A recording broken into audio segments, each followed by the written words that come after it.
welcome to Iowa City Council formal meeting on October 20th, 2020. We're so happy to have this opportunity to come to you all by Zoom. For those that are in either a guest that is attending, I'm going to just give you a little house rules about how Zoom operates when it comes down to our community opportunities for people to speak to council. You'll raise your hand and I'll call upon you. And if you're on the phone, we will have you press *9, and then I will call and have you identify yourself. So we do ask that everyone give their first and last name when they do comment. All right, we're going to start out with roll call, please. Burgess. Here. Mims. Here. Saleh. Here. Taylor. Here. Teague. Here. Thomas. Here. Weiner. Here. All right, well, everybody is here, so very grateful. And again, welcome. All right, so moving on to item number 2A is Careers in Construction Month. Whereas Careers in Construction Month is an annual month designated to help increase public awareness of the opportunities available in construction trades professions. And whereas during this month, employers, associations, and schools are encouraged to conduct job fairs, panel discussions, and local community events to inform students of the vast employment opportunities in construction. And whereas the construction industry is one of our nation's largest industries, employing more than 5 million individuals in the United States. And whereas we're pleased to honor the construction trades professional and the critical role they play in the development of Iowa City. And whereas through a collaborative effort that reaches policymakers as well as local educators and high school students, our goal is to effectively address some of the issues that have contributed to chronic labor shortage and misperceptions of careers in construction, to develop a skilled workforce for the future.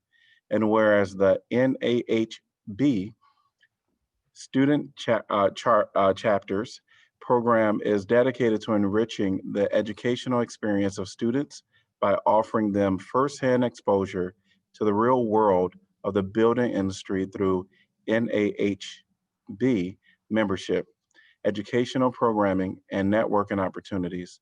Now, therefore, I, Bruce Teague, Mayor of Iowa City, do hereby proclaim this month of October 2020 as Careers in Construction Month in Iowa City, Iowa, and urge all citizens to join me in this special observance. And we don't have anyone here to accept this proclamation today. We're going to move on to Proclamation 2B, which is Change Your Clock, Change Your Batteries.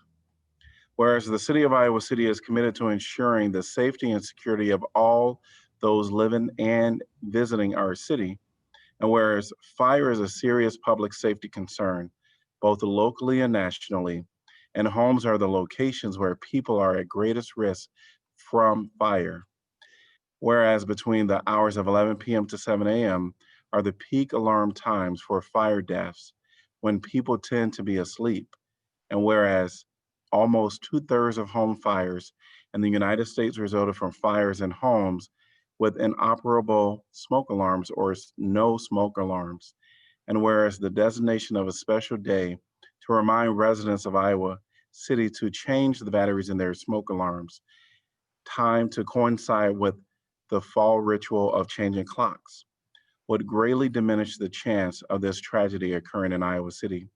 And whereas smoke alarms should be replaced every 10 years, and whereas November 1st, 2020 is the day the citizens of Iowa City changed their clocks from daylight savings time to standard time.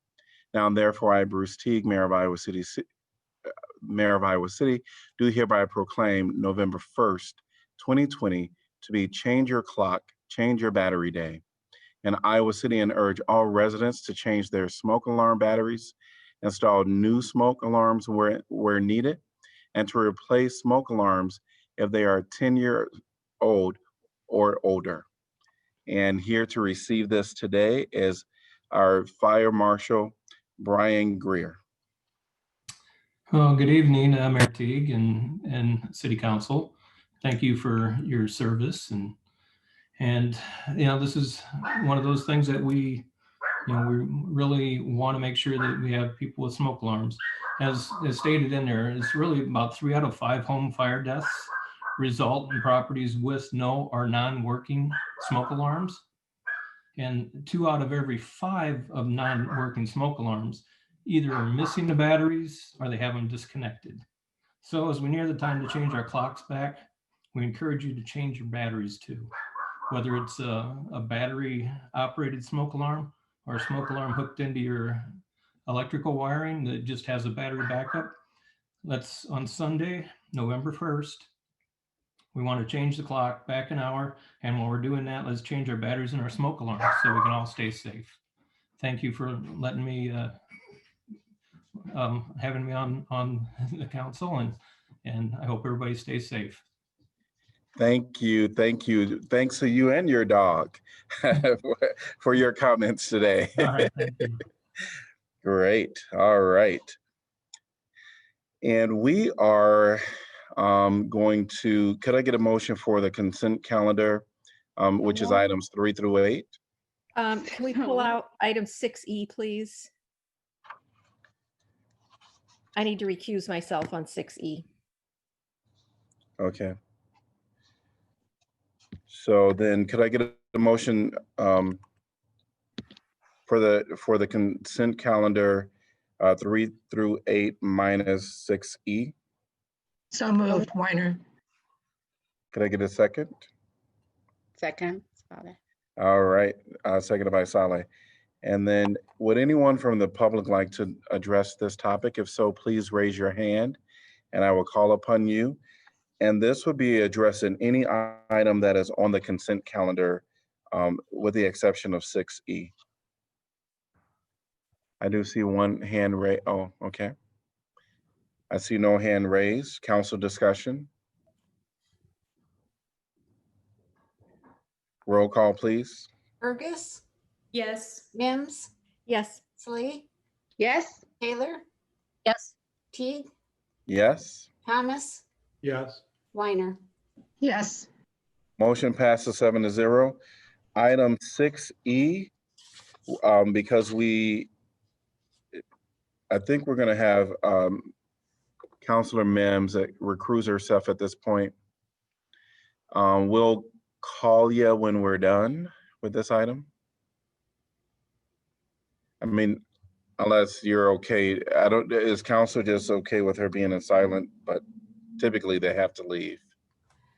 Mayor, I think that should be okay. This item's going to take you about 5 seconds. All right. All right. Are we okay with that, counselors? Yes? Yes. No. We have one counselor not okay with it. I do think that if it's an item where a counselor is involved, we really should. That's have that fine. I'll counsel. leave. I'll Yeah. just leave. That's fine. Thank you. Awesome. And we'll call you when we're done. All right. So can I get a motion for 6E, please? I'll move, Taylor. Second, Thomas. All right.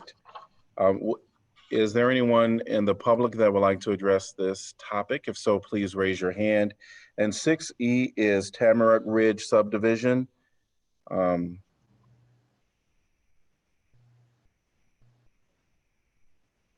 Seeing no one from the public raising their hand. And if you're on the phone again, press *9 and I'll be able to call you by your number and you can identify yourself. Seeing no one, council discussion. Hearing none, roll call, please. Slee, Yes. Taylor, Yes. Teague, Yes. Thomas, Yes. Weiner, Yes. Burgess. Yes. Motion passes 6-0 with Councilor Mims recusing herself. And if we can have someone contact Counselor Mims. Yes, I'll get a hold of her. thank you. I'm back. She's back. All right, awesome, great. Item number 9 is community comment, and this is an opportunity for the community to address any topic that is not on the council agenda tonight. And I will call you if I see your hand raised. And again, if you're on the phone, press *9. And we're going to start with David, followed by Mariah. Thank you, Mayor. Thank you, Council. And thanks for going over the listening post stuff during your work session. I just want to quickly respond to what City Manager Fruin, his summary. I heard you say, I believe you said that, quote, the co-responder model is going to be necessary. And I'm not sure where that sentiment comes from. I was at all 6 of the listening events and I didn't hear any citizens say that. The only people who were in support of the co-responder model were police officers. So the fact that you're following the police instead of the public when addressing issues of police violence, I hope that's obvious how problematic that is. And earlier you addressed the question, how do we boost our mobile crisis? And then later you got into the idea of dispatch and 911 routing and all that stuff. And I think that's absolutely the answer. That's what makes Cahoots very unique. And that's what separates them from a lot of the others that don't have as much reach, or as much power, as much longevity. So, if that is a long-term solution or answer, then that's okay. But I think we need to be moving in that direction, not just because that's what the community wants, but that's also what we have in place here in terms of organizational professionals in the community and what the research shows is functional. And then to Councilor Mims' response to that, I think Councilor Mims, your response was that more training and outreach are necessary to make sure that all of this goes through, if I understood you correctly. And like IFR has been saying all along, this is a question that Angela Davis recently responds to. And she says that by asking for more training and more outreach, that lacks the historical consciousness of the reality of policing in communities, especially in the United States. Training and outreach are what got us here. Training and outreach are what led to us having tear gas shot at us on June 3rd. Training and more outreach for police is what led us to what we saw in the news today with how ICPD treated that Black man from Chicago who was crossing the street in Iowa City. So I just implore the city councilors to have that historical consciousness when they're calling for these types of changes. But then I do want to lift up and totally support everything Councilor Thomas brought up. The idea of doing some of that road infrastructure so that our roads become self-policing, and looking at more options for the cameras. I think the way Councilor Thomas framed that in the Black Lives Matter movement and in that language was spot on. And I think we should follow that and pursue that as much as possible. All right, thank you all very much. Thank you. Myra, followed by Amel. Hi, good evening. So I would like to address the council on an item that was discussed last meeting. So we at the, my name is Myra Hernandez and I'm the community organizer at Center for Worker Justice. And I just wanted to say, so we at the CWJ are really proud to be able to serve our community and those who are in need of assistance. Since March, we, along with other local nonprofit organizations, have shifted our organization. Otis. No. Sorry. I think somebody else was talking. So Are you good? in March, we, along with other local nonprofit organizations, have shifted our organization's focus to help combat the COVID-19 pandemic and provide a relief to our members and the community as a whole. And through our partnership with individual donors, national nonprofit organizations, and the city and county, we have been able to ensure that emergency crisis funds have reached hundreds of the most economically vulnerable families in our community. The need for housing, utility, and food assistance has been intense, and the work of publicizing, explaining, administering, and translating applications, performing verifications, and arranging payments with vendors has placed an enormous strain on our small organization. Our staff and volunteers have regularly worked 12 to 14-hour days to meet the need, and we are committed to continuing to work diligently to sustain the important work. So thank you for your recent offer to increase allowable administrative funding to help nonprofits with very small staff like ours manage this enormous task. And while we sincerely appreciate this recognition of the extensive organizational capacity that this relief effort requires, we decided to decline your offer in order to focus all available funds towards families in crisis. So on behalf of the community and the Center for Worker Justice, I thank you for your attention and support for our neighbors in this community whose lives have been upended by this global pandemic. Thank you. Thank you, Mel. Myra, and we're going to have a Mel followed by Cheryl.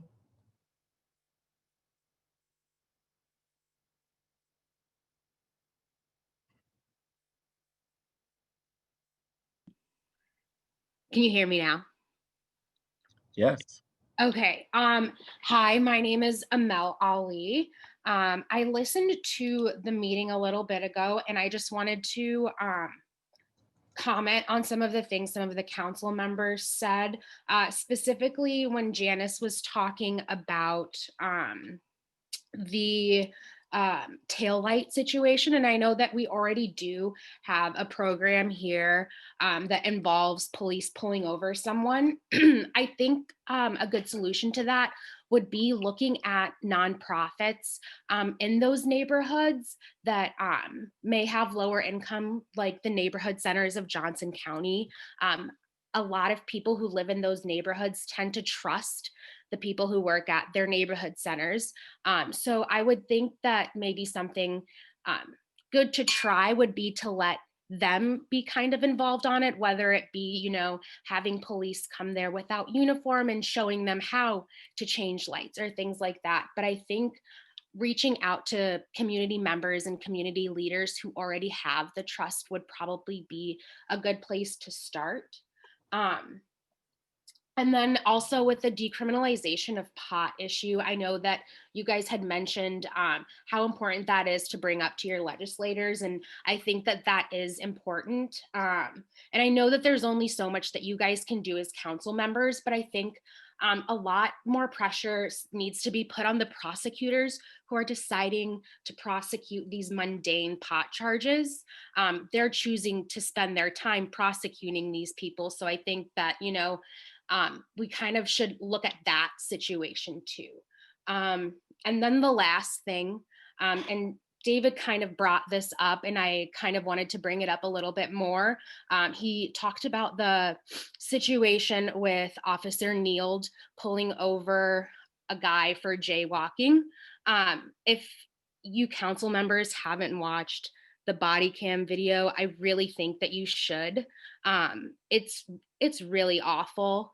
And the fact that a federal judge said one of our police officers is not credible, and he still works for the force and now is a community outreach officer is insane. I don't know how we can talk about making relationships with the Black community better and things like that when we have police officers like this in our city that are patrolling. The city of Iowa City Police Department found nothing he did violated policy. So I think that that's also something that maybe you guys should think about when it comes to the first draft of the policy changes that are due on December 15th, because frankly, I think that an example needs to be made of this officer, that this is unacceptable. A federal judge has already said he's not credible.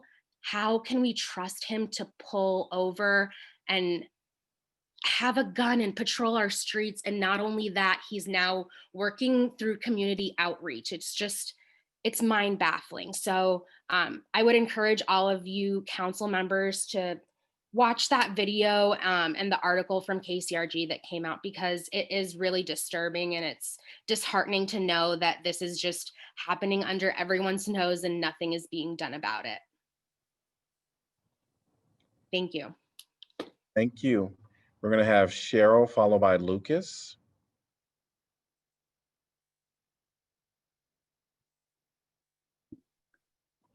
Hello. Good evening, Mayor Teague and council members. This is Cheryl Miller, and I'm with the Johnson Clean Energy District. I'm here to update the council and the public at large about a solar energy project that is getting underway in Iowa City. Last April, this council decided that it would not go ahead with a solar energy project at Waterworks Park. That was a 3 megawatt solar energy project that was listed in the accelerated agenda of the city's climate action plan. But there was strong opposition to the project because of the site that it was located in a public park. And the council decided not to go ahead, and instead a number of council members called for a pause and to step back and to look at many other options that Iowa City could be considering for solar energy, whether it's rooftop to build on the solarized Johnson County and do a lot more rooftop solar, or solar farms, community solar, and many different ideas, such as being generated in other parts of the country. So that was an exciting idea to a number of us. And this summer, it inspired a conversation between myself and Craig Mosher, the Johnson Clean Energy District, Warren McKenna of the Farmers Rural Electric Cooperative, and David Osterberg of the Policy Project. The four of us sat down and just started thinking about what could a study of solar energy in Iowa City be like. We had a number of goals. We wanted to be something that could be accomplished relatively quickly, relatively inexpensively. We wanted some strong technical information, but also a very strong public outreach component, so that what happened at Waterworks Park last spring would not happen again, and we could really get back on track of developing solar projects here in town. So we reached out to Johnson County and Iowa City staff and local officials.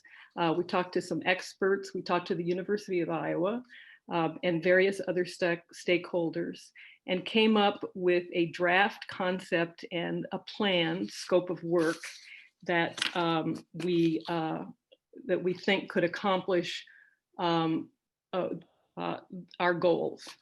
The different parts of this study is to get a real good handle on what the energy loads in the city are, in the residential sector, in the business sector, in the industrial sector, to develop a map of the whole transmission and distribution infrastructure in the community and in the fringe area of Iowa City, to start looking for optimal sites for on-site solar, that's rooftop solar on buildings, from some larger buildings, businesses, downtown, wherever. And also to look for sites in the fringe areas for utility scale solar farms and community solar projects. We also thought that the study really needed to include information about the economic benefits, the environmental benefits, and the social equity benefits of a well-designed solar program for the community. We thought that it needed to present different financial models and partnership opportunities for developing projects, and also the legal framework. We would like to see all of this analysis done. This is in cooperation with the university.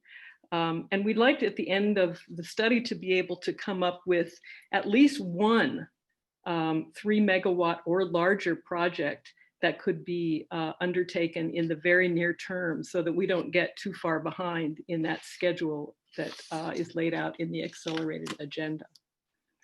In August, we began meeting with the Climate Action Commission and brought this idea of a collaborative study between Iowa City, Johnson County, the university, Mid-American Energy, and stakeholder groups together to conduct. They gave us very valuable insights and feedback on our proposal, and we made a number of changes. And then they recommended that this study proposal go forward to the council and the city manager's office for further action. So that's where we are right now. We are working with the city manager's office, and I just wanted the community to know that this is underway and that we will be pulling together the study team in the next month, and look forward to coming back and speaking to the council about it. Thank you. Thank you, Cheryl. Yes. All right. We're going to go to Lucas, followed by Christina.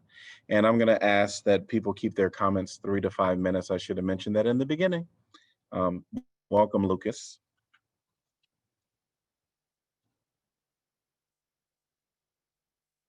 You're still on mute. And while Lucas is unmuted, if there's anyone on the phone that would like to address council, please press star 9 on your phone. We'll come back to Lucas. We'll go with Christina Canganelli. Hello, Mayor. Can you hear me? Yes, loud and clear. Welcome. Thank you. I didn't realize I'd signed in as Christina. I all of a sudden feel like I'm in a little bit of trouble. Good evening. So I just wanted to respond and acknowledge City Manager Fruin's very thoughtful consideration given to the proposed responses and the attention given to the fact that this needs to be a multi-pronged response, going through the steps of prevention, diversion, response, and stabilization. I'd also just advise extreme caution when the public and members of other coalitions begin to speak for providers. The providers can speak for themselves. We are very much in favor of a co-responder situation, but also very much in favor to the scenario that City Manager Fruin described in going through a continuum of responses. This is an incredibly layered and sophisticated response that is required.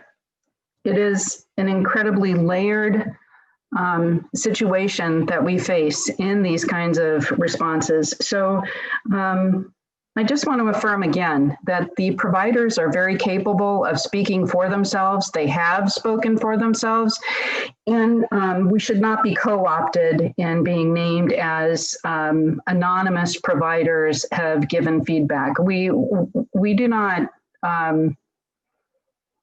have a problem with naming ourselves and our positions in these situations. And I again want to affirm that we are interested in evidence and data-informed responses and interventions, and are very grateful for the support, the collegiality, the collaboration, and the partnerships that we have throughout Johnson County. Thank you very much. Thank you. And I don't see Lucas anymore on here, but if for some reason Lucas do come back, we'll allow Lucas to speak if he raises his hand. Is there anyone else from the public that would like to address council about anything not on the formal agenda? Seeing no one, thank you all for sharing today. Item number 10, planning and zoning matters. 10A, 305 and 315 East Prentice Street and 625 South Gilbert Street, level 2 design review height bonus request. And could I get a motion to approve? So moved, Mims. Second, Saleh. Moved by Mim, seconded by Saleh. And all right, we have staff presentation. Good evening, Mayor and Council. Danielle Sitzman, NDS. The application for you tonight is submitted by Axiom Consultants on behalf of Capstone Collegiate Communities, LLC. Axiom and representatives from Collegiate and their architects are also with us this evening and will like a chance to speak as well. I'm going to walk through this project briefly and give you the framework for the decision making, and then let them give a more detailed presentation on their actual request if they choose to. This request is for a level 2 design review for 4 additional stories of bonus height for a new building to be constructed at the location shown out in the outline in white here on the screen. This is 3 parcels that they are planning to assemble into one for a development. It's located on the south side of Prentice Street, bounded by Ralston Creek on the west, and just in from South Gilbert Street on the east, and also by the elevated railroad to the south. My presentation is going to include several elements, and we'll walk through those for you. To put this in the context of the development process, highlighted in orange here on the screen is the stage that we're at tonight. This is located in the Riverfront Crossings Master Plan District, which was a process that the city went through in 2013, and then implemented the form-based code to actually fulfill the ideals expressed in that plan. This particular property, as I said, is being assembled for development. It's gone through a rezoning earlier last year. And also, as the 3 parcels span the different sub-districts within the Riverfront Crossings, those had to be altered and assembled as well. Level 1 design review has been performed by staff and completed recently. Because of the bonus height request exceeding staff's authority, it has proceeded on to a level 2 design review. At the conclusion of the determination about bonus height, there are some additional steps that would need to be undertaken in the development process, including planning, site planning, and building permitting. This lays out the process in another way for your kind of review of how the process goes. On the left-hand side is that same sequence of events that I just explained, showing you where the bonus height request kind of pops over to a level 1 design review by staff. And then because of the extent of the request, pops over again to the right to a level 2 design review. The bonus height request tonight is for 4 stories of bonus height for a total of an 8-story multi-dwelling building. The total maximum height with the bonus in this district, the sub-district that is located in, which is the Central Crossing sub-district, is 8 stories. It is subject to the discretionary review by City Council tonight. They're proposing to achieve that bonus height using 2 of the criteria outlined in the form-based code that allow for bonus heights to be requested. They're requesting 1 floor for a public art donation, and the remainder of the floors 6 through 8 to be for leadership in energy and environmental design. As I said, this property was rezoned, and there are some conditions in the rezoning agreement itself having to do with access to the site. They're shown on the screen some areas in blue, green, and hashed in black where additional right-of-way or easements were requested. That still needs to be fulfilled as part of the planning process. There was some conditions for temporary construction easements for a city bridge project in the vicinity, and then requirements for some basic Ralston Creek Street bank stabilization and removal of invasive species. So as I said, I'm going to go through the project description in general. And this is the current site plan. Shown on the left-hand side of the screen is Ralston Creek. Along the top is the north, which is East Prentice Street. The east, it's bounded by a private alley under ownership by others. And to the south, the elevated railroad with a slight bit of South Gilbert Street frontage on the southeast corner. Primary vehicle access to this building would be from the north off of East Prentice Street. This is a cut through of the building looking from east to west, with north on the right-hand side of the screen and south on the left. The dark gray areas are the areas inside the building where structured parking would be located. Light gray is the outdoor rooftop courtyard spaces. Orange is the interior amenity, lobby, and leasing office space. And green is the residential dwellings. So as you can see, the residential dwellings pick up on the 3rd and subsequently higher floors, and the other areas are located on the lower floors of the building. The proposed 8-story building would include 211 dwelling units with 3 levels of structured parking. On the top slide here is a view from the northwest looking southeast on Prentice Street. the slide on the image on the bottom is the opposite view looking back through the building from South Gilbert Street. As I said, the non-residential areas of the building are located towards the ground floors and also along Bridges Street. This is a table summarizing the required amounts of parking and the provision of those, as well as common courtyards. They are providing no more parking than is necessary by code, as well as the required bicycle parking. They are exceeding the open space and the common courtyards space as well.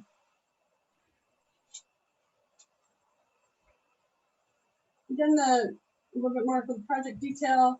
They're proposing 2 types of brick on the exterior, metal mesh and a mesh parking screen for the area of the building and structured parking. Several colors of fiber cement board, lap siding, and brick fiber cement panel. The site is slightly sloping along the Ralston Creek, and they've designed the terrace along the frontage of Prentice Street to address that sloping site.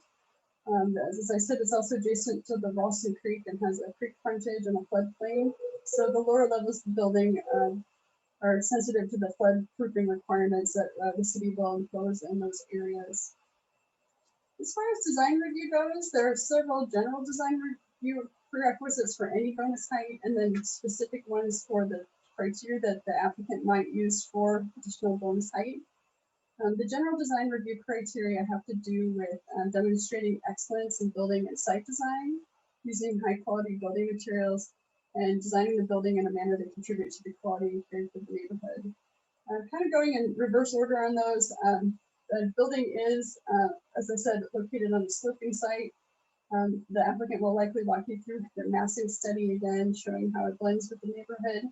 The building does include a step back to reduce its overall mass, appearance of mass, and staff feels it fits within the context of the neighborhood. I've already walked you through materials a little bit. I'm speaking to excellence in building and site. The city did adopt the climate action plan, as you're well aware, and declare a climate crisis. So as to the excellence in building and site design, we've upped our game a little bit about what that means, and have in the past you've incorporated conditions in other projects to express what you mean by that.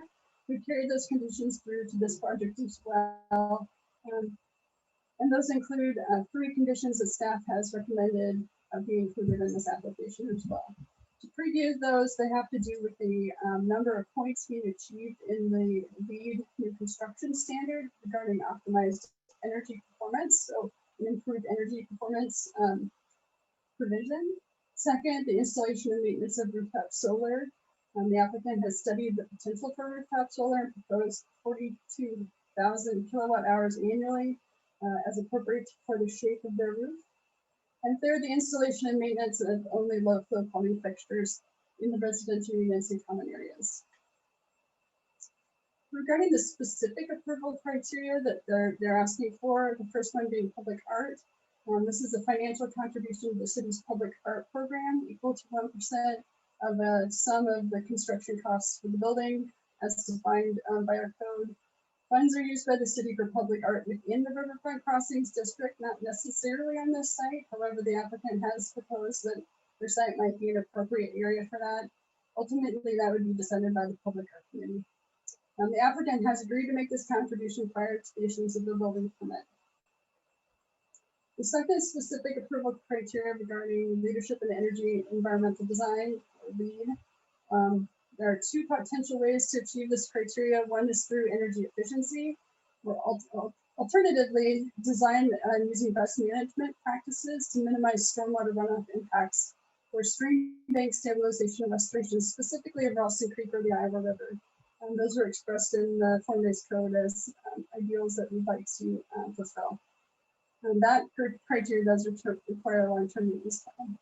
In this instance, the applicant is proposing to meet this criteria by using that second stormwater proposal to satisfy the criteria using stormwater and stream restoration. They have submitted a landscape plan, which has been reviewed by Parks and Recreation staff for its components of landscaping materials, as well as the Public Works Department for its overall design. They have submitted a maintenance plan to fulfill that landscaping. In addition, there are some open spaces that they've designed on the west side of their building, between the building and Rosslyn Creek, which would be accessible to the public because of those access easements that are required by the zoning agreement. And they have, as I said, provided a landscape plan with a variety of plantings and the overall impact, as well as bioswales. And the overall impact is a reduction in stormwater runoff from existing conditions. And as I mentioned, there are some rezoning conditions. Those will be fulfilled later, but we just wanted to review those as part of this project just to ensure that they were being incorporated in the overall design to ensure their ability to fulfill those obligations. The temporary construction easements have already been obtained, and the city's bridge project is already under construction. And we've also begun the basic Ralston Creek stabilization as part of that effort. So again, to come back to the slide where we're at, again, this is the level 2 design review. Staff, based on the information provided by the applicant, as I described, staff on the form-based code committee finds that the proposal meets the criteria to qualify for 4 stories of bonus height and recommends approval subject to the 3 conditions that I mentioned earlier, having to do with the specific provision of energy efficiency in the LEED program from a certain category, provision of rooftop solar modules, and the installation of low flow fixtures. I think that concludes my staff report, and I'd be happy to answer questions. As again, I said, there are some additional panelists here tonight to present as well.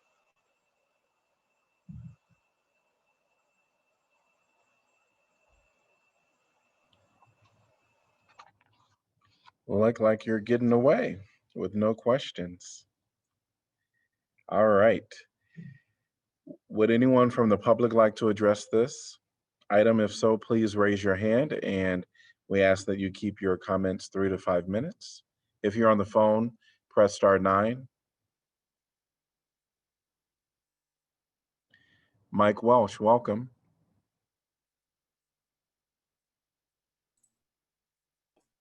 Thank you, Mayor Teague and Council. Again, my name is Mike Welch. I'm with Axiom Consultants.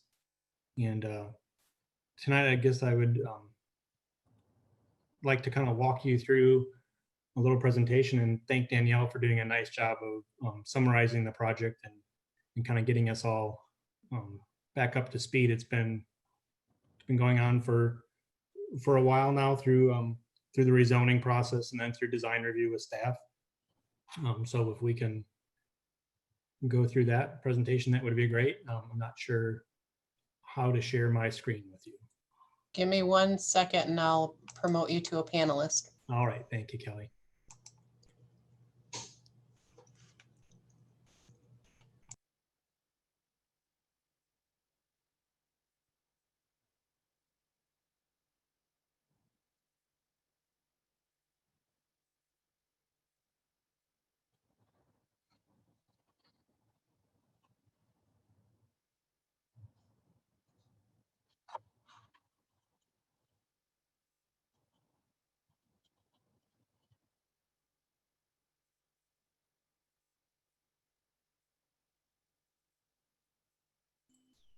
All right, that's probably better.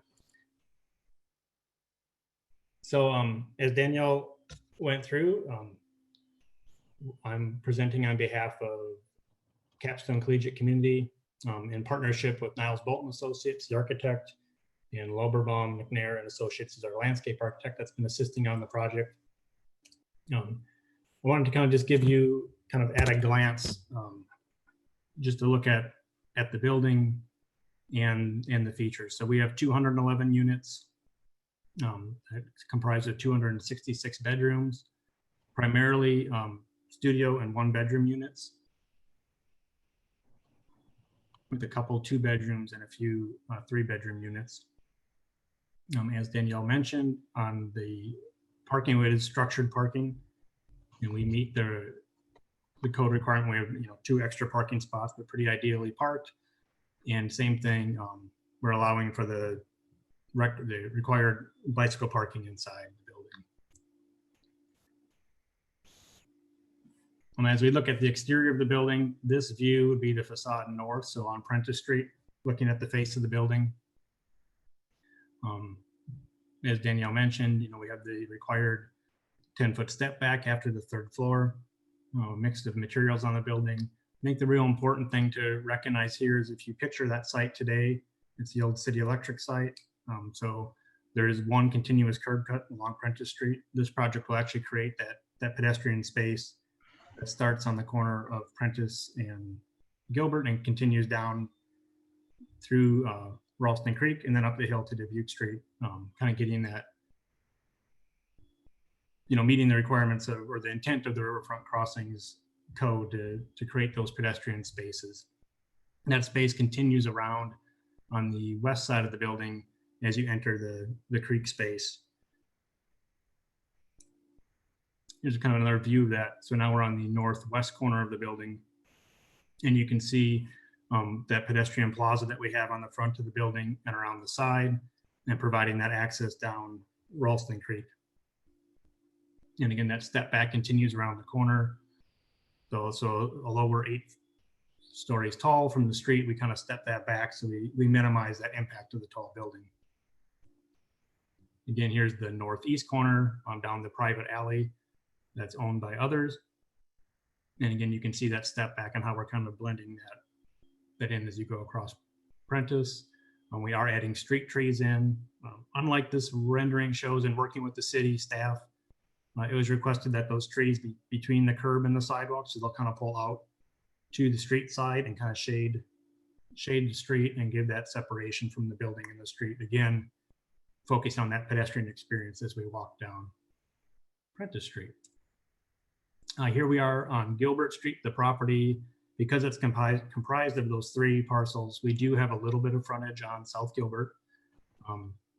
Not shown in the rendering, but right here would be where the bridge is for the Iowa Interstate Railroad, is right on the south side of this building.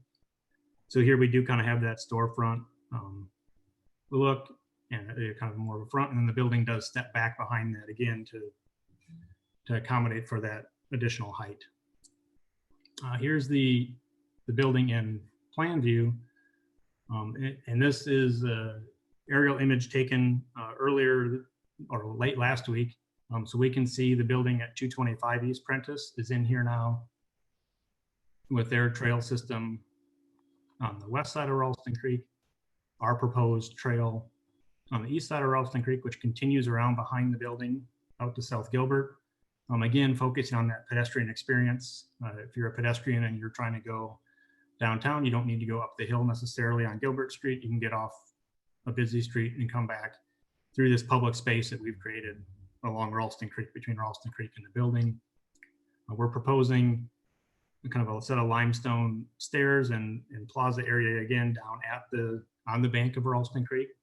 So that is kind of combine some of that stream bank stabilization and also, again, creating those opportunities for the public to interact with Ralston Creek or just the outdoor space for building occupants and the general public. Again, this image is current, so you can see the newly constructed culvert is in place and our sidewalk will just continue straight across that going west and match up to on the east with the existing sidewalk. And then right here is the entrance to the structured parking. Originally, we looked at having that off the alley, but with that alley being privately owned, we were kind of forced to put that out onto Prentice Street and have just one curb cut on Prentice Street. Again, as we look at the site plan, I think a really important thing to highlight here is that per the zoning code, we were required to have 2,660 square feet of open space. We've exceeded that by quite a bit. If we look at the conforming public occupied open space, that space, that 4,871 square feet, that meets all the code criteria. So there's some minimum dimensions to avoid just having small unusable public spaces. But in addition to that public space with the 3 courtyards and the space alongside the west side of the building in Ralston Creek, we have more than half an acre of open space and most of it is large open spaces. And I think that's a really important feature of this design and this site. As Danielle alluded to, we're asking for 8 stories of height bonus, or 8 stories for 4 stories of height bonus. And that sounds really tall.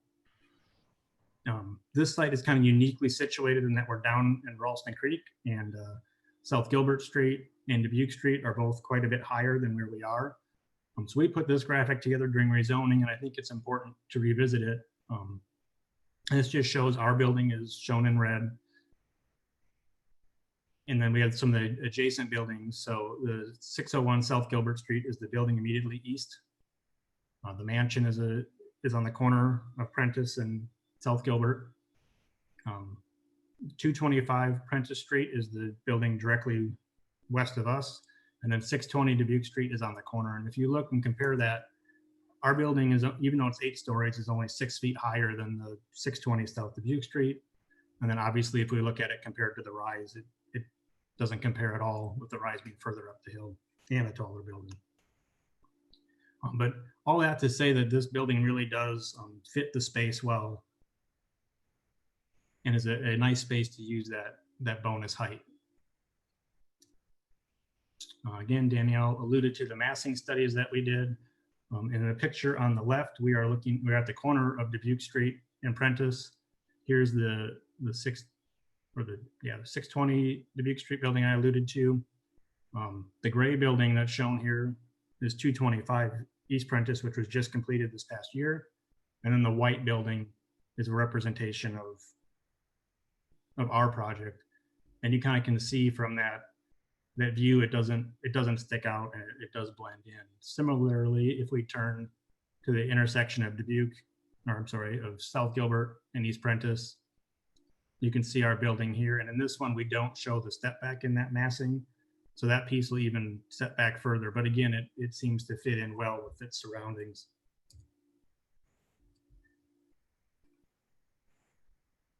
The other parts I would like to, I think are really important to touch upon and kind of talk through are those items that Danielle alluded to that we're applying for the height bonus with. As she mentioned, we're looking at the public art contribution, the 1% of the threshold value of the project. But in addition to that, and probably more importantly for the community, are the leadership in energy and environmental design and the Ralston Creek improvements that we're pursuing. We're looking at 3 floors of bonus height with those. So we felt it was very important to not just check the box, but actually kind of think of what those meant and for the community and how we take this project and meet those for the city. A big part of it is that Ralston Creek component, stabilizing the banks of Ralston Creek, removing the invasive species that are there, and not just taking that out and rip-wrapping it, but coming back in with a landscape plan that actually creates, again, public space that people want to use, and potentially some habitat or opportunities to interact with Ralston Creek. The project as designed also eliminates or reduces the impervious area that's on the site currently. So without doing bioswales and without rooftop courtyards, we've shrunk the footprint of impervious area just as it is, and then kind of going above and beyond that with the addition of bioswales on the west side of the building, in the areas that are outside of the floodplain, and the addition of the rooftop courtyards with some green roof components on 2 of those courtyards. We're again kind of going above and beyond that basic requirement for the building. In addition, as we alluded to, requirement from Public Works was access to there's a manhole for a trunk sewer on the southwest corner of the building, or just off the southwest corner of the building. So we have an access easement for Public Works to maintain that sewer on the south side of the building and the west side of the building. We're working on that to do it as a 6-foot sidewalk, and then with a grass paved system on either side of that. So we meet the criteria for a 15-foot wide vehicular access, but also kind of soften that a bit with using that grass paved system. So again, the pedestrian experience is kind of a nicer experience. On the west wall of the building facing the creek, we have the parking structure on the first 3 levels. We're looking at creating kind of a green wall in front of that parking structure with some climbing vines or other plant material again, to kind of soften that building and that facade, with the idea of that for the people along Ralston Creek, or even the neighbor on the west side of the creek, when they look at the building, it kind of softens that look and gives a better visual.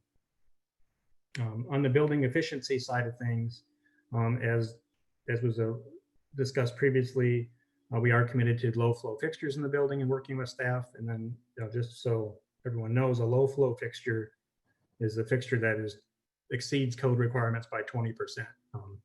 So that would be in lavatories, in toilets, and urinals primarily, and looking at other spots to do that. Our mechanical system and design will be kind of coordinated to reduce our energy demand. We'll be looking at working closely with the architect and again, the mechanical team to develop an efficient building skin. So we look at reducing heat loss through the building, reducing heat gain, and kind of going above and beyond what code would require for that. And then as we discussed, the solar on the roof, we're committed to that 42,000 kilowatt hours annually. And that actually will, the use on the house meter will be covered by that solar. I should say some of the house meter electrical will be covered by that solar on the building. That's a good opportunity for us to do that there. And I think that really kind of hits the highlights of the building. So I would welcome any questions that anyone on council has at this time. I have a question related to the parking.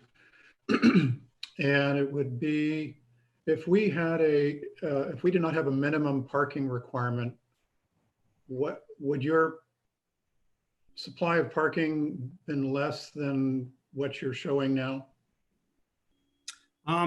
Yes, right now we are, if we compare number of beds to parking spaces, we're at about 50% parked. In talking with the development team on a project like this, and this proximity to campus and downtown, in other markets, we would probably be closer to 30% parked. Thank you. Yep. Any other questions? Thank you, Mike. You're welcome. Would anyone from the public like to address this item? If so, please raise your hand and I will call upon you. Please keep your comments 3 to 5 minutes.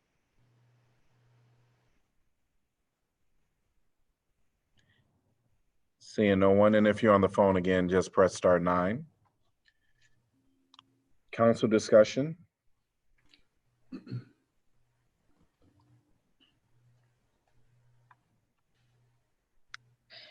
I'll go ahead.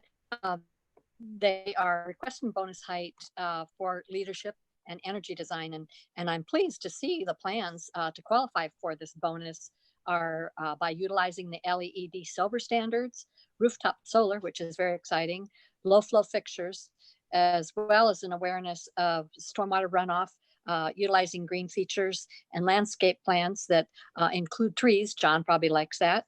And improvements along Ralston Creek, which should be very nice. That's been a long neglected creek area.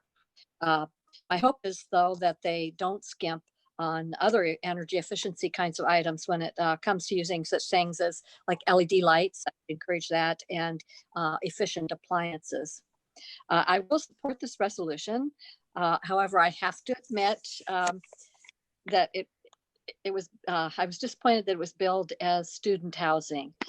Although there is some need for student housing, I would like to ask all of the area developers out there, when are we going to see you bring to the table products that are offered as affordable to lower income persons and small families? This is what our community really desperately needs right now. But then I am in favor of this resolution and would approve of the height bonus. I'll support this. When we talked about it in the past, I think the location kind of down in that dip really helps kind of ameliorate the height of this.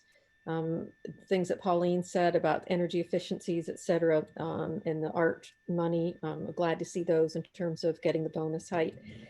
And just kind of as an aside to Pauline's comment, the problem is building the affordable housing that you're mentioning, Pauline, is not particularly profitable. So unfortunately, I don't think we're going to see developers doing that on their own. It's going to take that public money to help do that.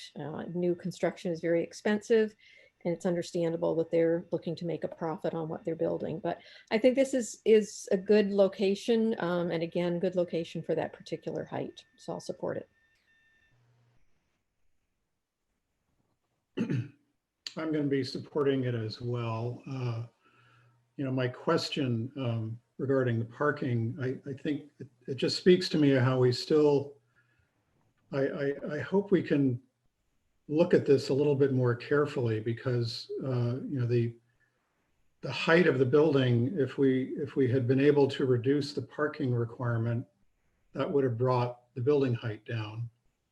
It also would have significantly reduced the cost of the project, which would have addressed ultimately those costs are passed on to the occupants. So if there's any way in which we can reduce construction costs, that can result in a lower rent for the units. I am quite pleased with the development of Ralston Creek. I think this is one, in my recollection, one of the more developed plans for access to the creek. And as was noted in the presentation, it's sort of in an interesting location because it provides an opportunity to use that alternative pedestrian way as an opportunity to avoid climbing the hill on Gilbert or making a cut through if you're coming from Prentice over to Gilbert heading south. So I think there's some interesting pedestrian opportunities that this developed creekway will provide in that particular area. Also pleased to see as he noted, the street trees are truly now street trees because they're between the sidewalk and the curb. So there were a number of moves, large and small, I think, with the landscape component of this project, which I think elevate it considerably.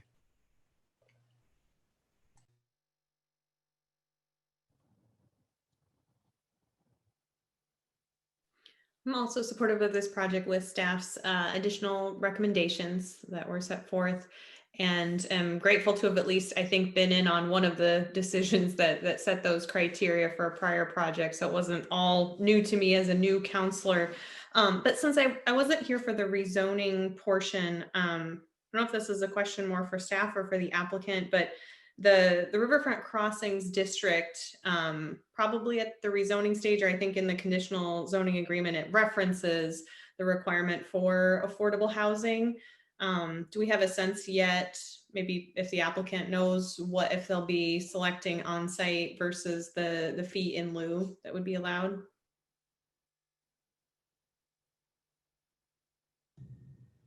I can start. I can't speak for the applicant, but they do still have the option to choose, and they will not have to execute that agreement until they get closer to a building permit. They can answer for themselves what they're considering at this point.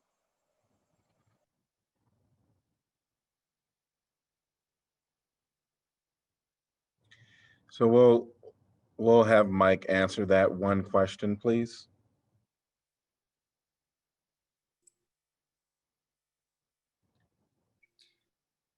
Yeah, so at this time, that decision has not been made as to whether that will be fee in lieu or provided on site. Thank you. All right. Any other comments, counselors? So I'm going to be supporting this project. Of course, we deliberated on this quite a bit when we were going through the rezoning. The one thing I have a question about the 42,000 kilowatts for the solar. How much energy does that provide? Or how many? What are we looking at? Mayor, I would defer to Mike to answer that one. If you're looking for, how many households would that power for your kind of equivalents, I think it would be best able to answer that. Okay.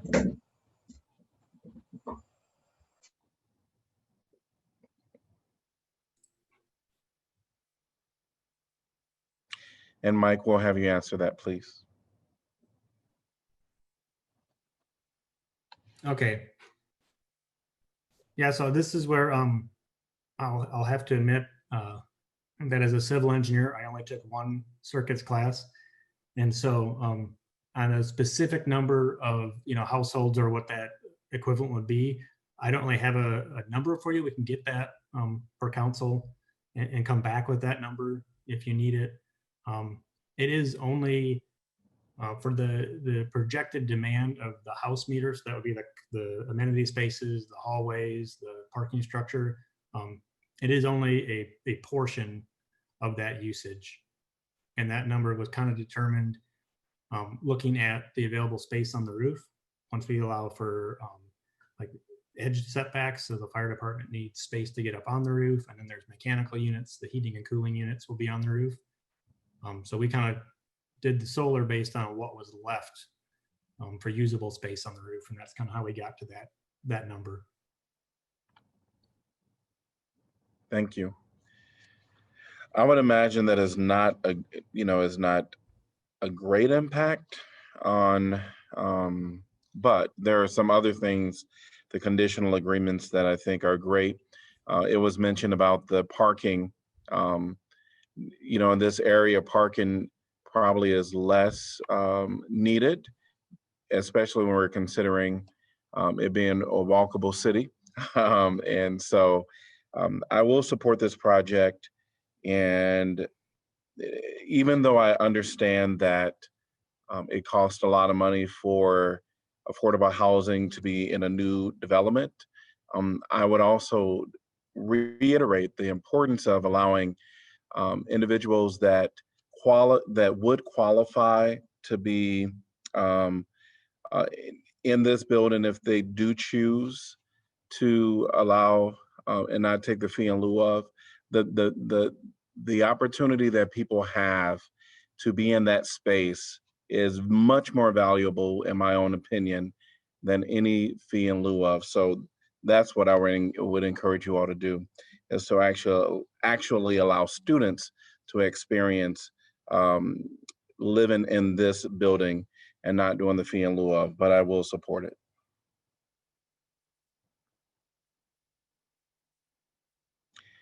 Hearing no other comments, roll call, please. Salee, Yes. Taylor, Yes. Teague, Yes. Thomas, Yes. Weiner, Yes. Burgess, Yes. Mims. Yes. Motion passes 7-0. Item 11, sludge tank masonry repair. Resolution approving project manual and estimate of cost for the construction of the sludge storage tank masonry repair project, establishing amount of bid security to accompany each bid, directing city clerk to post notices to bidders, and fixing time and place for receipt of bids. I'm going to open the public hearing. Staff presentation, please.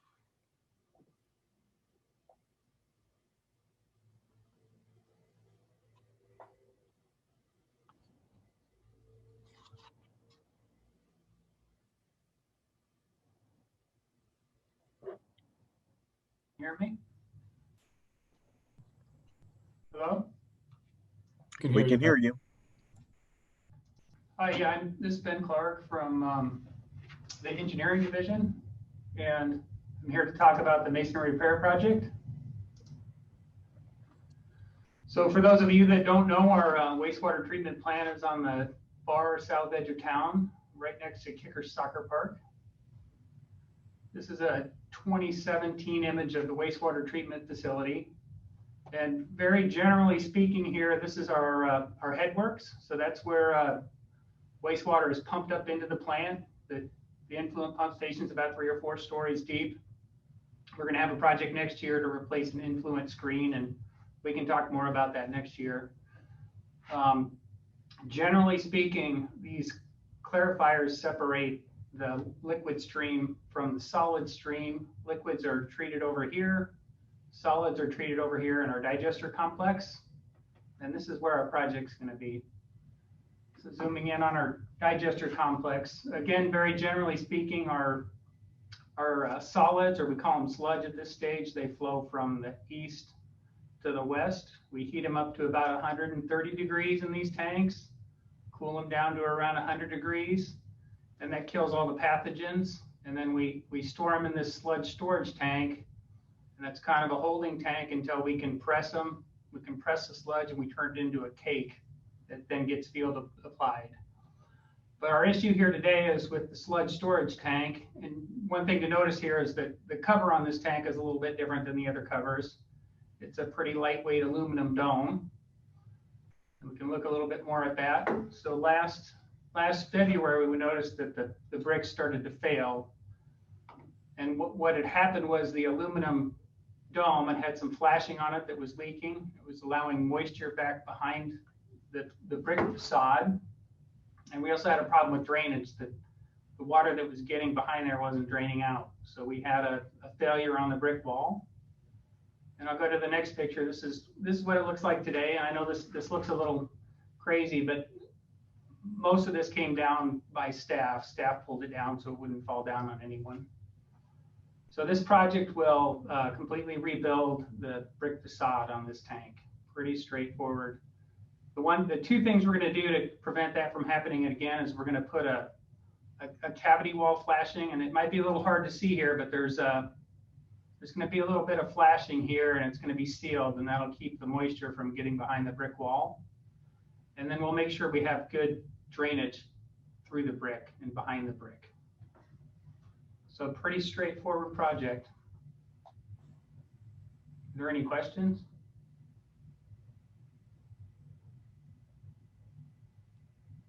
I think you're getting away with no questions. All right. All right, thank you. Would anyone from the public like to address council? Address this item? If so, please raise your hand. And if you're on the phone, press *9 and I'll call you.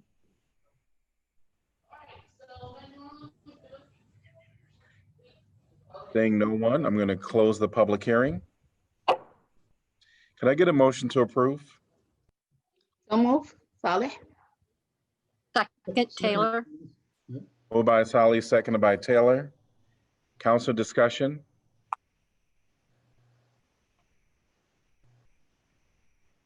Roll call, please. Taylor? Taylor? Yes. Teague? Yes. Thomas? Yes. Weiner? Yes. Burgess? Yes. Mims? Yes. Salee? Yes. Motion passes 7-0. Item 12, amend water collection ordinance fiscal year 20. Ordinance amending Title 3, City Finances, Taxation and Fees, Chapter 4, Schedule of Fees, Rates, Charges, Bonds, Fines, and Penalties, Section 3, entitled Potable Water Use and Service of the City Code to increase or change water service charges and fees in Iowa City, Iowa, and amending Title 16 entitled Public Works, Chapter 3A entitled General Provisions, Section 5, 6, and 7 entitled Establishing City Utility Accounts, Deposits Required, Billing and Collection Procedures, Delinquent Accounts, and Discontinuation and Restoration of Service to make delinquent account collection fees and procedures more equitable and just. Can I get a motion to pass and adopt? So move, Thomas. Second, Taylor. Moved by Thomas, seconded by Taylor. Public discussion. Is there anyone that would like to address this topic? If so, please raise your hand. And if you're on the phone, press *9. Seeing no one, council discussion. Roll call, please. Teague? Yes? Thomas? Yes. Weiner? Yes. Burgess? Yes. Mims? Yes. Salee? No. Taylor? Yes. Motion passes 6-1. Item 13, taxi companies' number of required vehicles. Ordinance amending Title 5 entitled Business and License Regulations, Chapter 2 entitled Taxi Cabs to decrease the number of required vehicles from 4 to 2. This is second consideration. Staff has requested an expedited action.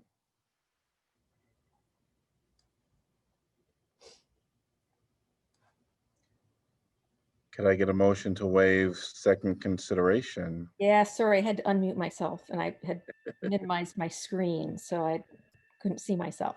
I move that the rule requiring the ordinances must be considered and waived on for passage at 2 council meetings prior to the meeting at which it is to be finally passed be suspended, that the second consideration and vote be waived, and the ordinance be voted on for final passage at this time. Second, Taylor. All right. So is there anyone from the public that would like to address this topic? If so, please raise your hand. And if you're on the phone, press *9. Seeing no one, council discussion. Roll call, please. Thomas, Yes. Weiner, Yes. Burgess, Yes. Mims, Yes. Slee, Yes. Taylor, Yes. Teague. Yes, motion passes 7-0. Could I get a motion to pass and adopt? So moved. Second. Moved by Mims, seconded by Weiner. Public discussion. Is there anyone that would like to address this topic? Seeing no one, council discussion. Roll call, please. Weiner, Yes. Burgess, Yes. Mims, Yes. Slee, Yes. Taylor, Yes. Teague, Yes. Thomas. Yes. Motion passes 7-0. Item 14, short-term rentals. Ordinance amending Title 17 entitled Building and Housing, Chapter 5 entitled Housing Code to provide rental permit requirements for short-term rental properties. This is second consideration. Staff has requested an expedited action. I move that the rule requiring the ordinances must be considered and voted on for passage at 2 council meetings prior to the meeting at which it is to be finally passed be suspended, that the second consideration and vote be waived, and that the ordinance be voted on for final passage at this time. Second, Taylor. Okay, would anyone from the public like to address this topic? If so, please raise your hand or press *9. Seeing no one, council discussion. Roll call, please. Burgess, Yes. Mims, Yes. Slee, Yes. Taylor, Yes. Teague, Yes. Thomas, Yes. Weiner. Yes. Motion passes 7-0. Could I get a motion to pass and adopt? So move, Saleh. Second, Mims. Is there anyone from the public that would like to address this topic? If so, please raise your hand or press *9 on the phone. Seeing no one, council discussion.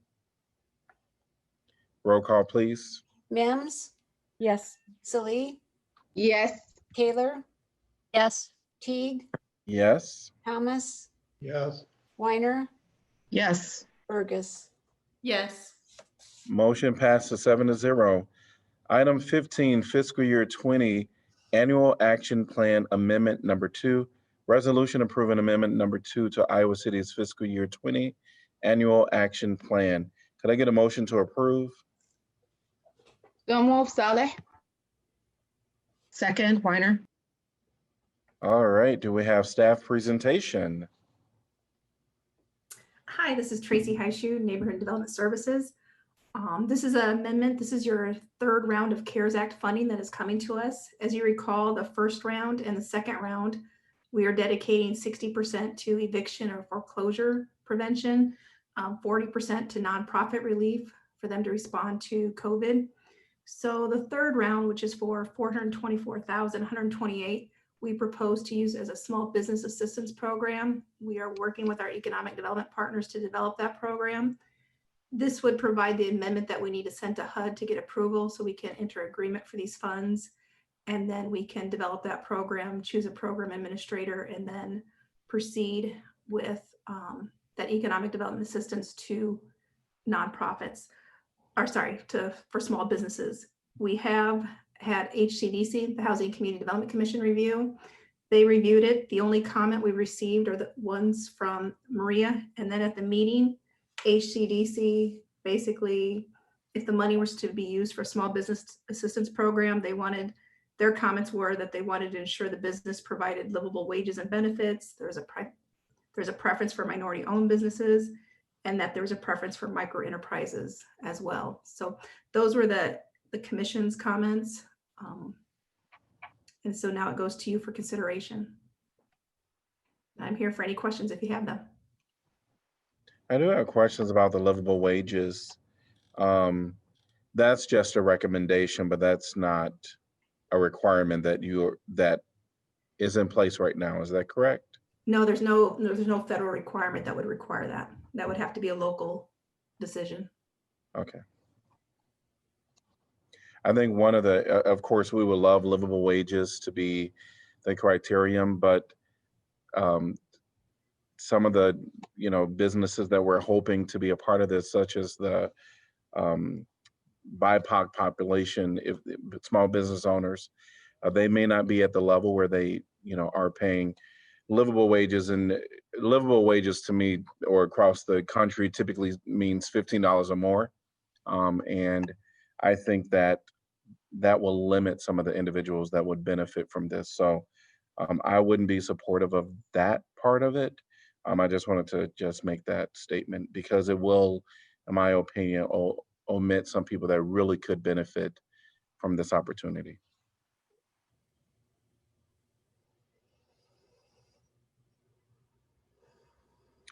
No more comments. Thank you. All right, thank you. Yes. Is there anyone from the public that would like to address this topic? If so, please raise your hand or on the phone, press *9.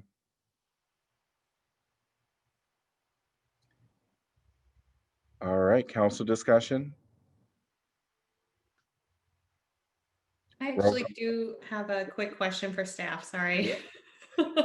I think I may just be missing something, but in the proposed amendment, there's kind of like the table, and it says estimated number and type of families that will benefit from the activities, and it says an estimated 2 businesses will be assisted with at least 1 new job created or retained per 20,000. Am I missing something there?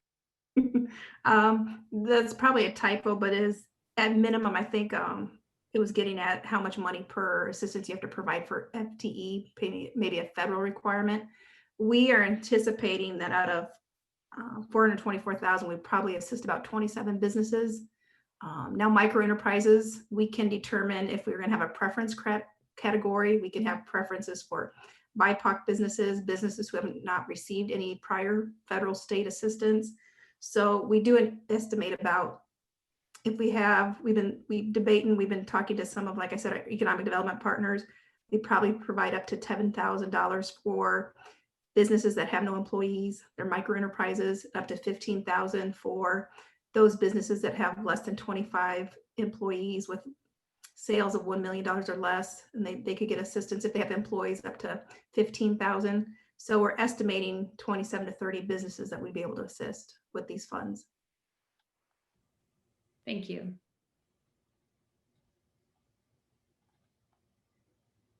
And I must say, it's much easier to talk to you guys when we don't have the 10-second delay. That part's nice. Right.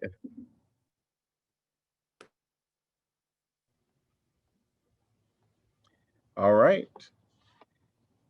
No more comments for you. Any other council items? No? Roll call, please. Salee, Yes. Taylor, Yes. Teague, Yes. Thomas, Yes. Weiner, Yes. Burgess, Yes. Mims. Yes. Motion passes 7-0. Could I get a motion to accept correspondence? So move, Saleh. Second, Taylor. Roll call, please. Taylor, Yes. Teague, Yes. Thomas, Yes. Weiner, Yes. Burgess, Yes. Mims, Yes. Salee. Yes. Motion passes 7-0. Item 16, assessment schedule. Resolution adopting an assessment schedule of unpaid mowing, cleanup of property, snow removal, sidewalk repair, and stop box repair charges, and directing the city clerk to certify the same to the Johnson County Treasurer for collection in the same manner as property taxes. Could I get a motion to approve with the exception of 1131 3rd Avenue, 203 Oberlin Street, and 1902 Kathleen Drive to remove and defer to the November 2nd meeting? So moved, Mims. Second, Weiner. Okay. Is there any questions for us? Well, that's the motion to do that. Are there any questions for staff from the council on any of the items that were listed? And maybe there's staff that wants to present. The only thing I would say is just as a reminder to council is the reason those properties were removed is because we have received correspondence objecting to them. And what our process is to move them to the next council meeting. So giving them notice that that's when they'll be able to present and then staff can respond as well. Great. All right. Would anyone from the public like to address this topic? Seeing and hearing no one, council discussion. Roll call, please. Taylor? Taylor? You're on Sorry, mute? yes, yes, Teague? Yes. Thomas? Yes. Weiner? Yes. Burgess? Yes. Mims? Yes. Salee. Yes. Motion passes 7-0. Can I get a motion to accept correspondence? Move, Saleh. Second, Mims. And roll call, please. Teague? Yes. Thomas? Yes. Weiner? Yes. Burgess? Yes. Mims? Yes. Salee. Yes. Taylor. yes. Motion passes 7-0. Moving on to items 17, council appointments. 17A, Planning and Zoning Commission. There's one vacancy to fill an unexpired term upon appointment through June 30th, 2021. And this is the only one that we have today to make a decision on. Should we get to a majority? So council discussion. I'd like to suggest Chrissy Canganelli. As I looked through this list, the way that I eliminated some was we already have a couple of retired folks on here. We already have a couple of realtors on here. So I was looking for people who didn't fit in either of those categories. So we have broader representation across the community. And then when I looked at the remaining individuals and looked at their experiences and skill sets that they bring to the table, I thought Chrissy's application was very compelling.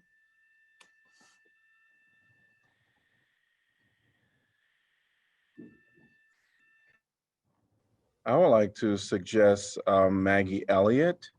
And I heard that you just mentioned retired, and I believe that we have 3 retired individuals, because I did look at who was at the table. And you're exactly correct. There's some realtors. I think there's 2 realtors, 2 retired individuals, 1 executive director. So I really looked at this very intently and looked at the applications, and even had 2 conversations with individuals just that reached out, of course, but just to look at this and And I really suggest Maggie Elliott. When I do look at all the applicants, I do believe, even though she's retired, when I spoke to her, and even just the thoughtfulness and how she wishes to engage with the planning and zoning. And one key thing that I really appreciated in the conversation that I had with her, and that is really listening and looking at what are the codes, of course, recognizing when there are some biases or opinions, and taking that into consideration and making sure that what they're tasked to do is really look at what is allowed, what is really kind of choice, suggested by staff, and make make some recommendations to the council from there. And so I really appreciated the opportunity and the thought process that she would bring as a voice that I wouldn't say that she's an expert by any means when it comes down to the things of our P&Z, except I believe her eagerness to learn, a fresh eye on a lot of levels is something that I think we would really appreciate being present.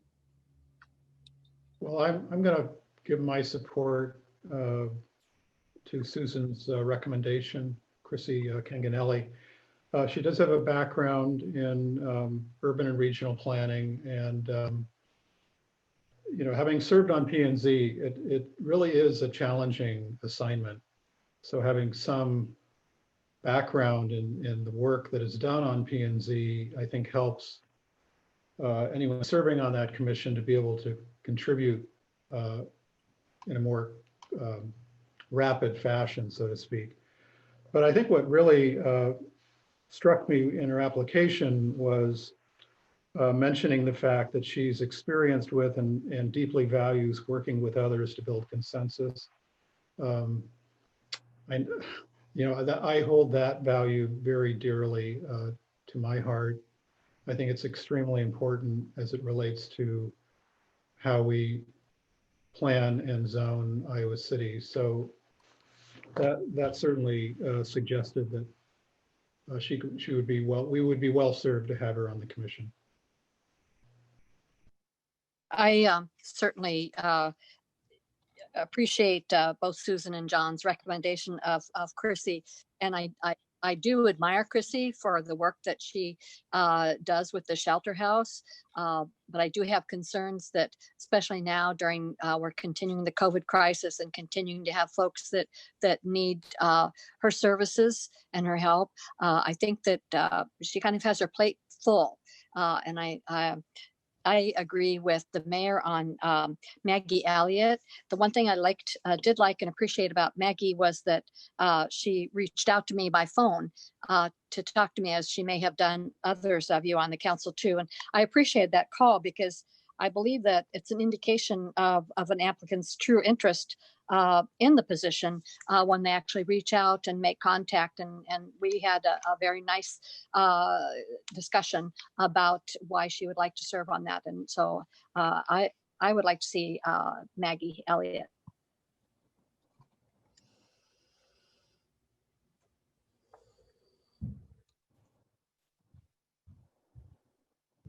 I support Maggie too, because I think she's retired. She have more time, as Council Taylor said, and she can serve.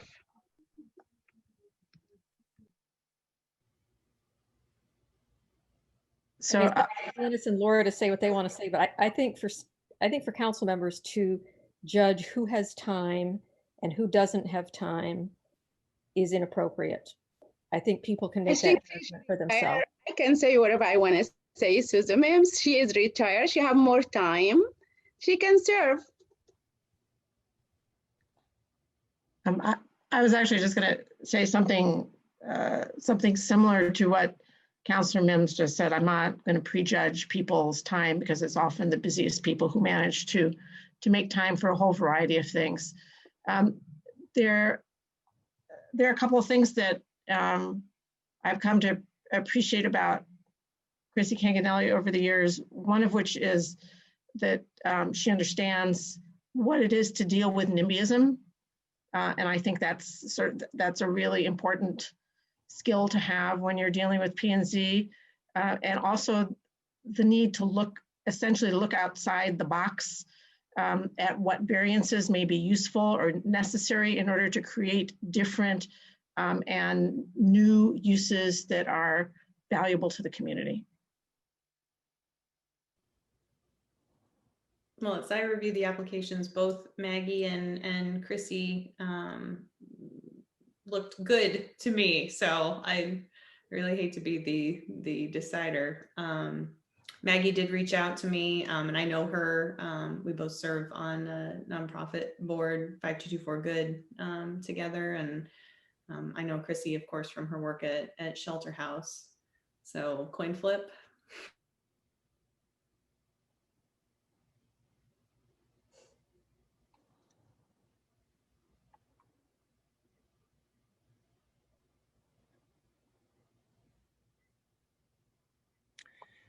I don't think you froze. I see your mic is muted. Sorry, Mayor. I recommended we flip a coin. Okay. Well, It is legal. well, we can flip a coin for Laura's vote. We're not Right. flipping a coin for the council. If Laura wants to flip a coin for her vote, we can do that. Sure. I didn't actually know that was an option, but that would be a great way to get out of making that decision. I would appreciate it. That's what you got the votes for, is to make the votes. just You'll have to flip the coin, Laura, for yourself, is what I'm saying. No, that's okay. I apologize. I don't mean to be wasting people's time. I would go with Maggie Elliott. Okay. All right. So we have 4 for Maggie Elliott, and that is the majority. And could I get a motion to appoint Maggie Elliott to P&Z? So move. Second, Taylor. Roll call, please, or discussion. I think we just finished that, but we'll do roll call, please. Thomas, Yes. Weiner, Yes. Burgess, Yes. Mims, Yes. Salee, Yes. Taylor, Yes. Teague. Yes, motion passes 7-0. Item 18, announcement of I'm sorry. I just make a quick comment that I would encourage Chrissy to can keep her application in there. I mean, there's always positions opening up again, and within the next year there'll be positions again. And I think she really would be great on there. But just remind people that the application process will come up again. That's true. Item number 18, announcement of vacancies previous.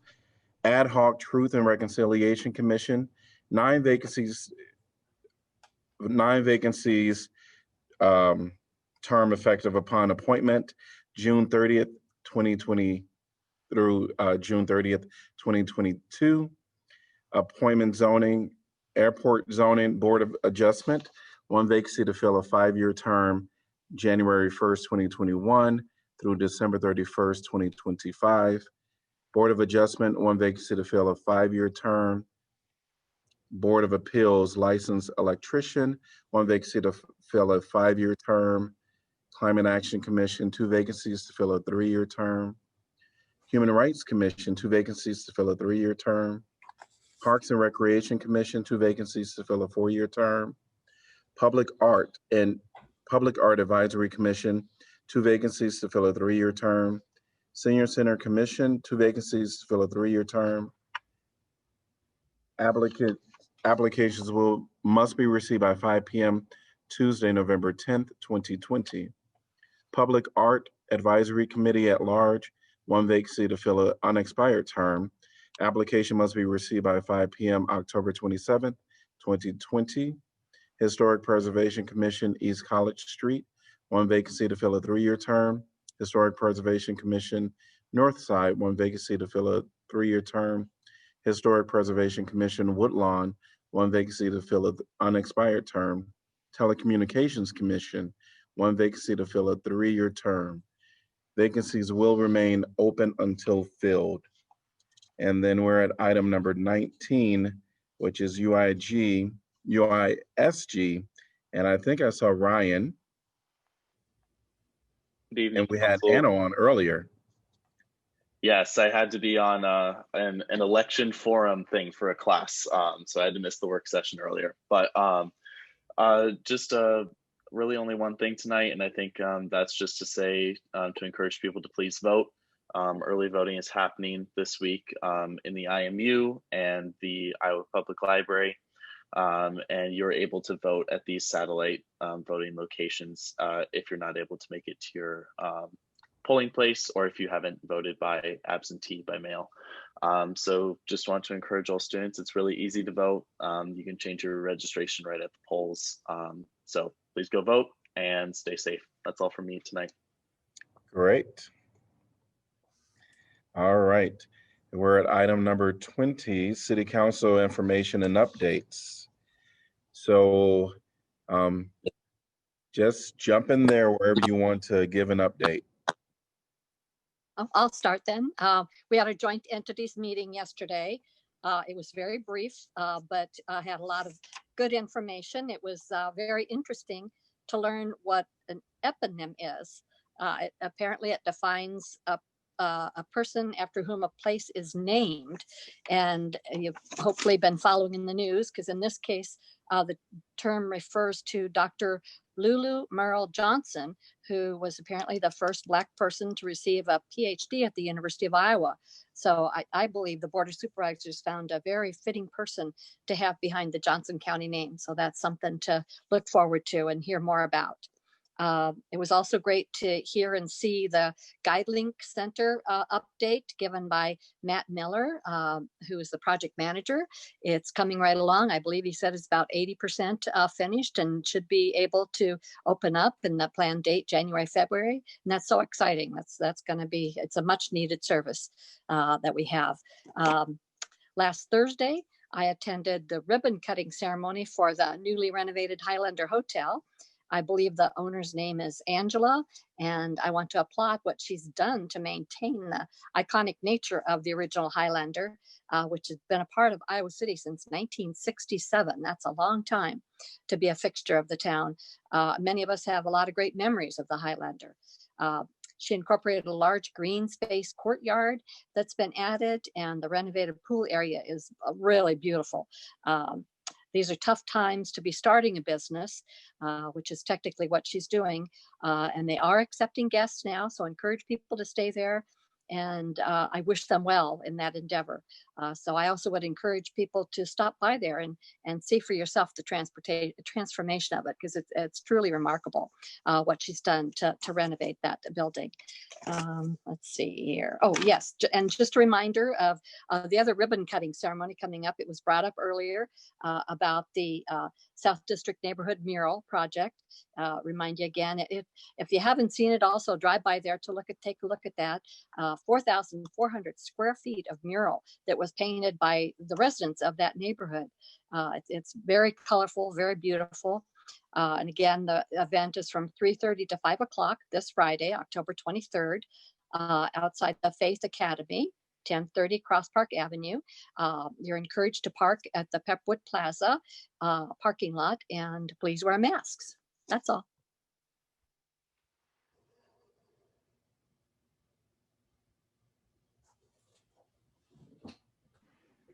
Just to add to Ryan's asking folks to vote, you can also vote at the from your car through the day before Election Day in the parking structure next to the county HHS building. I have kind of a light item to bring up, and that is, at least for me, the football season is about to start. The Hawkeyes will be playing this coming Saturday against Purdue, and the starting quarterback for the Iowa Hawkeyes is Spencer Petras. And as it turns out, Spencer went to the same high school that I went to in Marin County, California. So it's kind of a curious thing that Iowa City has the two of us here doing our work in Iowa City. And I wish Spencer best of luck, as well as to the whole team.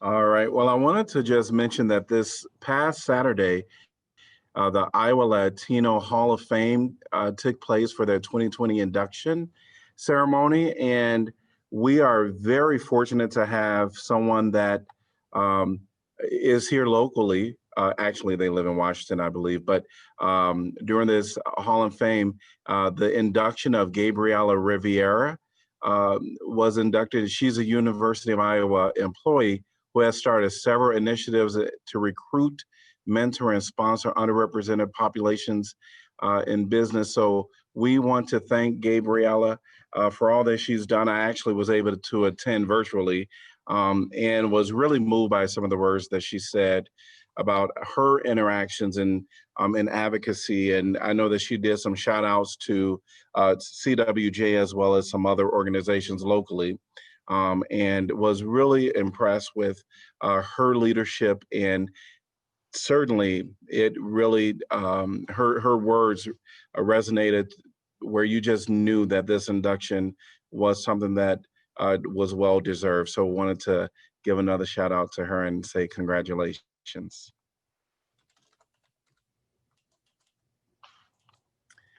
All right, hearing no more comments from council, then we will hear from our city manager. Any updates? No updates tonight, Mayor. Our assistant city manager. Nothing from me, thank you. Our city attorney. Nothing from me, Mayor, thanks. City clerk Kelly, who's always in the background doing stuff. Nothing from me. All right, thanks for all of your technical assistance today. All right, could I get a motion to adjourn? So move. Second, Taylor. All right, all in favor say aye. Aye. Aye. Aye. Any opposed? We are adjourned. Have a good evening, everyone. You too. Thank you, everyone. Thank you.